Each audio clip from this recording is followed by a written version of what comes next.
Hello students, this is your JC ma'am and today we are going to learn about perfect tense. তার আগে একটু recapitulate করে নেব tense কাকে বলে। টেন্স হচ্ছে একটা ভার্ব বেসড মেথড যেটা টাইমকে এক্সপ্লেন করে। আমরা টাইমকে তিন ভাগে ভাগ করতে পারি, present tense, past tense and future tense.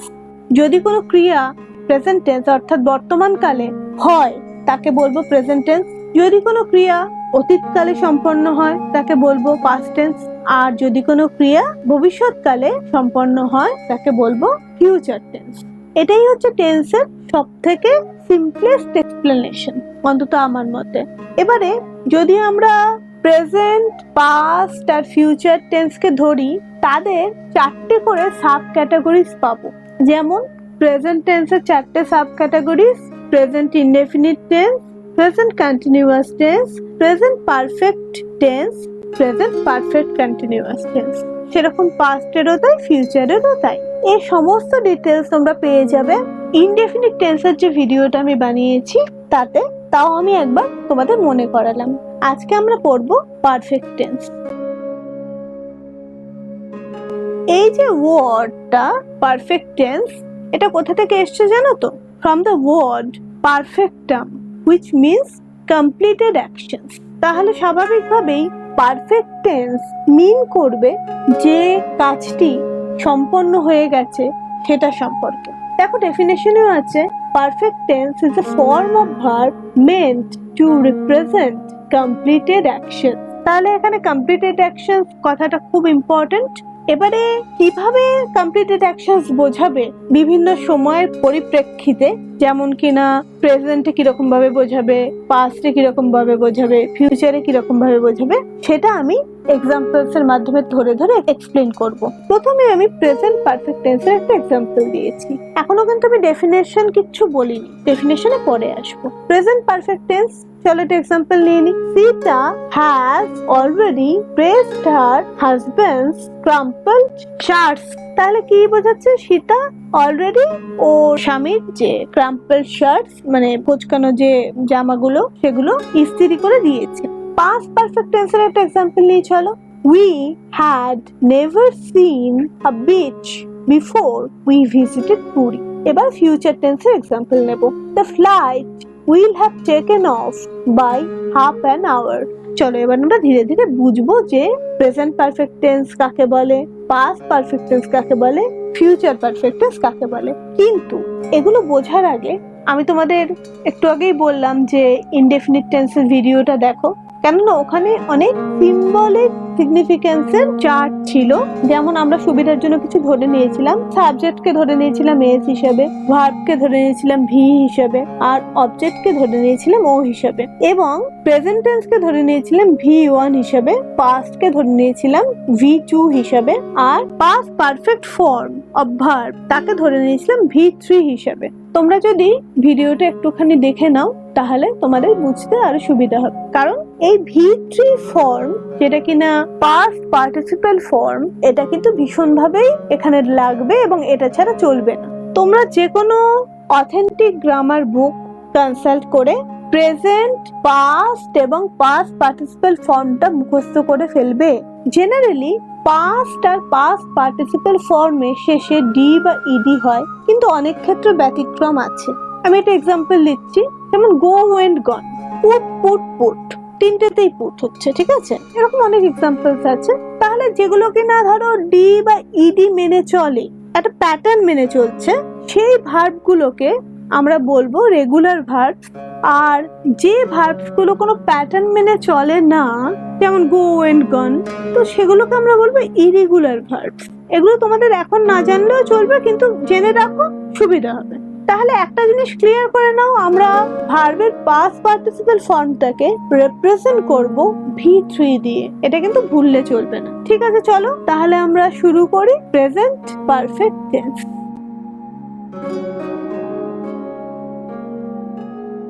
এখানে দেখো প্রেজেন্ট পারফেক্ট টেন্স আছে। প্রেজেন্ট পারফেক্ট টেন্সের প্রথমে আমরা ডেফিনেশনটা পড়ে নেব, তারপর আমরা বুঝবো। Present perfect tense refers to that tense which began in the past, still true to the present. In other words, the action that began is still continuing in the present. তাহলে এটাকে যদি আমরা এক্সপ্লেন করতে যাই তাহলে আমরা কিভাবে বলবো? না, প্রেজেন্ট পারফেক্ট টেন্স সেই ভার্ব ফর্মটাকে বোঝায় যেটা অলরেডি শুরু হয়ে গেছে পাস্টে, কিন্তু তার এফেক্টটা, তার ফলাফলটা এখনো চলছে। অন্য কথায় বলতে গেলে যে কার্যটা শুরু হয়ে গিয়েছিল তার ফলাফলটা কিন্তু এখনো চলছে। যাই হোক, এখানে একটা ব্যাপারই হচ্ছে, এখানে দেখো লেখা আছে the change is not time specified. এখানে টাইমের কোনো ব্যাপার নেই, দিলেও হয় না দিলেও হয়। আমরা কতগুলো এক্সাম্পলস নিই এবং প্রেজেন্ট পারফেক্ট টেন্সের গঠন কিভাবে করতে হবে সেটা সম্পর্কে আমরা একটু আলোচনা করব। এখানে সবার আগে বলে রাখি, ইংলিশে হ্যাজ বা হ্যাভ এই দুটো অক্সিলারি ভার্ব এখানে ভীষণ ভীষণ ভাবে ইম্পর্টেন্ট। তোমাদেরকে এই হ্যাজ বা হ্যাভ ভুললে চলবে না যখন তোমরা প্রেজেন্ট পারফেক্ট টেন্সে কোনো সেন্টেন্স গঠন করছো। আর কি মনে রাখতে হবে? ভার্বের থার্ড ফর্ম, অর্থাৎ ভার্বের পাস্ট পার্টিসিপল ফর্ম। আমি বললাম যে কোনো অথেন্টিক গ্রামার বই থেকে তোমরা পেয়ে যাবে ভার্বের থার্ড ফর্ম। আমরা এক্সাম্পলস নিয়ে নিই। I have finished my homework early. আমি আমার হোমওয়ার্ক তাড়াতাড়ি শেষ করেছি। তাহলে শেষ যে করেছি, আগে শেষ করতে শুরু করেছিলাম এবং তার এফেক্টটা কিন্তু এখনো আমরা দেখতে পাচ্ছি, এখনো আছে। এখানে দেখো দ্বিতীয় sentence, Sarika and her friend have lived in this house. এখানে দেখো সেন্টেন্স কনস্ট্রাকশন রয়েছে, Sarika and her friend, have রয়েছে, যেহেতু দুজন রয়েছে, হ্যাভ লিভড। লিভড হচ্ছে দ্য বেস ভার্ব লিভ এর third form, lived in this house. তাহলে ওরা বাস করছে এবং বাস করাটা কিন্তু শেষ হয়নি, মানে বাস করা শুরু করেছিল এবং বাস করাটা কিন্তু শেষ হয়নি, বাস করা চলছে। My family has been to Mumbai. আমার পরিবার মুম্বাইতে আছে। তাহলে বলাই যায় যে আমার পরিবার মুম্বাইতে বাস করা শুরু করেছিল এবং এখনো বাস করে চলেছে। The effect still remains. তাই তো? এখানে স্ট্রাকচারটা একটু দেখে নিই আমরা এই সেন্টেন্সটাকে ডিলিট করে। মাই ফ্যামিলি, এটা সাবজেক্ট যদি আমি ধরি, হ্যাজ, আমি বললাম এখানে হ্যাজ বা হ্যাভ লাগবে, যেহেতু ফ্যামিলি রয়েছে সেহেতু এটা সিঙ্গুলারে হবে। হ্যাজ বিনটা দিতে হবে টু মুম্বাই, তাহলে আমার ফ্যামিলি মুম্বাইতে রয়েছে। এখানে দেখো সেম সিমিলার প্যাটার্নে রয়েছে এটা। Debashis has forgotten his file here. Debashis ওর ফাইলটা ভুলে গেছে। এখানে দেবাশিস ফাইলটা ভুলে গিয়েছিল এবং সেই ভুলে যাওয়াটার এফেক্টটা এখনো অবধি চলছে। যেমন এখানে স্ট্রাকচার সম্পর্কে একটু বলি। দেবাশিস, দেখো এটা সাবজেক্ট, হ্যাজটা দিতে হবে বলেছিলাম আমি। ফরগটেন, দ্য বেস ভার্ব ফরগেটের থার্ড ফর্ম অর্থাৎ পাস্ট পার্টিসিপল ফর্ম হচ্ছে ফরগটেন। হিজ ফাইলটা অবজেক্ট আর হিয়ারটা অ্যাডভার্ব। তাহলে স্ট্রাকচার অফ সেন্টেন্সটা আশা করি তোমাদের কাছে ক্লিয়ার হয়েছে। সাবজেক্ট যেটা রিপ্রেজেন্ট করেছে এস দিয়ে, প্লাস হ্যাভ অর হ্যাজ, এখানে আমি একটা স্ট্রোক দিয়েছি দেখো, plus V3 represents past participle form of verb plus object, তারপরে অ্যাডভার্ব থাকতেই পারে, কোনো অসুবিধা নেই। এখানে একটা এক্সাম্পলের মাধ্যমে ক্লিয়ার করেছি দেখো। My father is the subject here, plus has plus drunk হচ্ছে দ্য বেস ভার্ব ড্রিঙ্ক এর past participle form। a lot of coffee এটা হচ্ছে অবজেক্ট। এবার আমরা চলে এসেছি past perfect tense A. let us read the definition first, then we will move to the understanding part, right? Past perfect tense is a form of verb which was completed in the past before the beginning of another action। তাহলে এখানে প্রথমে যেটা বুঝতে হবে যে পুরো ঘটনাটাই কিন্তু অতীত বা পাস্টে ঘটছে।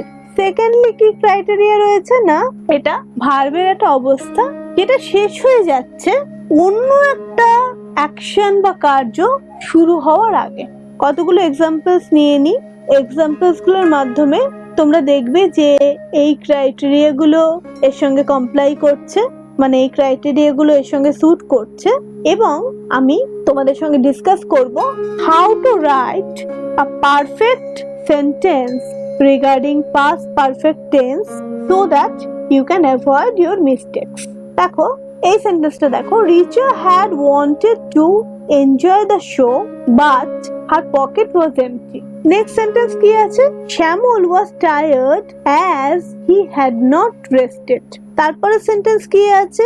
Rohit had not left his workplace before the system crashed. তারপর কি আছে?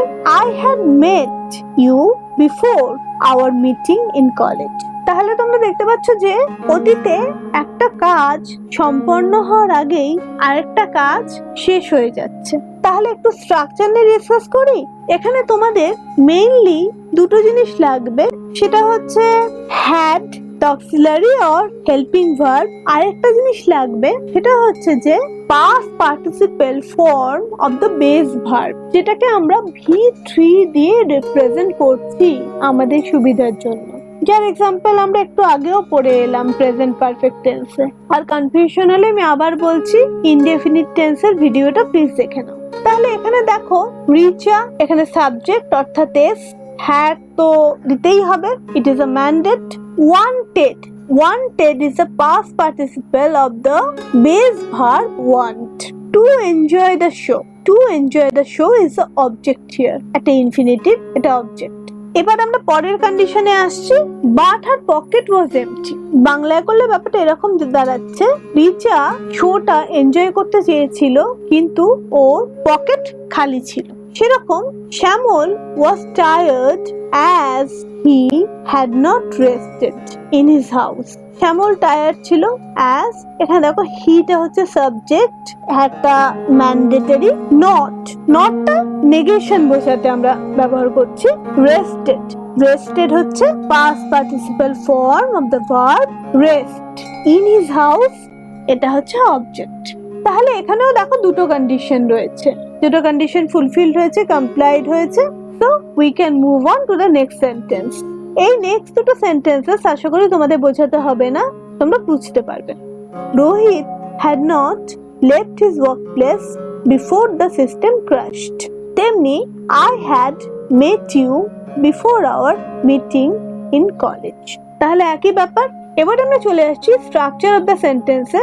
সাবজেক্ট যেটা ডিনোটেড হচ্ছে এস দিয়ে, প্লাস হ্যাডটা আমি বলেছি is a mandate, had is a must in past perfect tense, plus V3 represents past participle form of the base verb plus object. এখানে একটা এক্সাম্পল দিয়েছি দেখো, Shri had left the place before Joey's arrival.